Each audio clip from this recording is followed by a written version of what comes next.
अस्सलाम वालेकुम रहमतुल्लाह। आज मैं आपके सामने एक अमल रखूंगा जिस अमल से दुनिया में भी कामयाबी होगी और आखिरत में भी इंशाल्लाह बंदा कामयाब हो जाएगा। वो कौन सा अमल है जिसके बारे में रसूलुल्लाह सल्लल्लाहु अलैहि वसल्लम ने बताया है, फरमाया जो बंदा ये अमल कर लेता है वो कामयाब है, वो बंदा जो है वो निकल जाता है आगे, वो कामयाब हो जाता है। वो बंदा कौन सा है? सबसे पहले रसूलुल्लाह सल्लल्लाहु अलैहि वसल्लम ने फरमाया जिस बंदे के नामा इमाल में ज्यादा कसरत इस्तिगफार हुआ वो बंदा क़यामत के दिन कामयाब हो गया। उस बंदे के लिए खुशखबरी और जमानत है। जिस बंदे के नामा इमाल में कसरत इस्तिगफार हुआ तो पता चला इस्तिगफार करने से जन्नत की जमानत मिल रही है।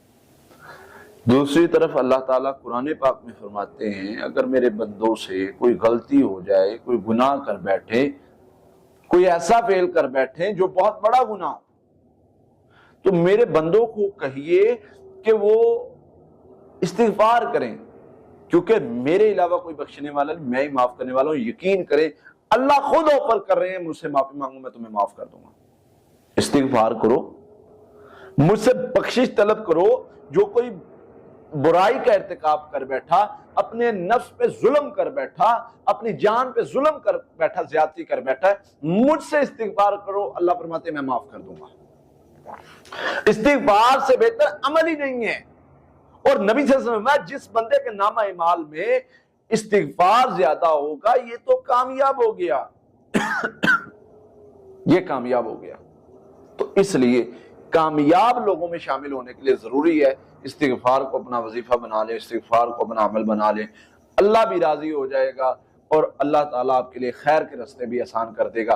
और दुनिया में भी वादे हैं अल्लाज़ीना इस्तिगफार जअलल्लाहु लहु मिन कुल्ली ज़िक्रिन मखरजा व मिन कुल्ली हम्मिन फरजा वरज़क़हु मिन हैसु ला यहतसिब। इस्तिगफार को अपना वजीफा बनाओ, हर मुश्किल परेशानी तकलीफ से निकलने का रास्ता, हर परेशानी जो है वो दूर कर दी जाएगी, हर गम से निजात दी जाएगी और रिज़्क़ वहां से दिया जाएगा जहां से गुमान भी ना करो। यानी दुनिया में भी फायदा और आखिरत में भी जन्नत की जमानत है। तो इसलिए इस्तिगफार को अपना वजीफा बना लें और अल्लाह के करीब हो जाएं। अल्लाह हम सबसे राजी हो।